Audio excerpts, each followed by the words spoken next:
পুরো বিশ্বের নজর যখন মধ্যপ্রাচ্যের দিকে, ফিলিস্তিনের অবরুদ্ধ গাজা উপত্যকায় তখন একের পর এক মানবতাবিরোধী কর্মকাণ্ড চালিয়ে যাচ্ছে ইসরায়েল।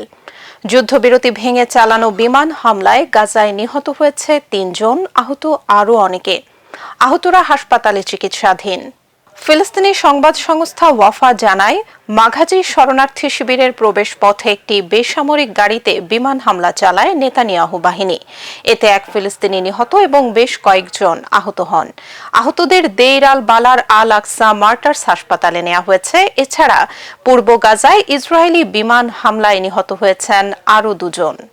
ওয়াফার তথ্য অনুযায়ী গত বছরের তথাকথিত যুদ্ধবিরতির পর থেকে ইসরায়েলি হামলায় এখন পর্যন্ত নিহত হয়েছেন ৭০৯ জন, আহত অন্তত ১,৯২৮ জন। আর ২০২৩ সালের অক্টোবর থেকে এই পর্যন্ত নিহত ফিলিস্তিনির মোট সংখ্যা বেড়ে দাঁড়িয়েছে ৭২,২৯১ জনে, যাদের অধিকাংশই নারী ও শিশু।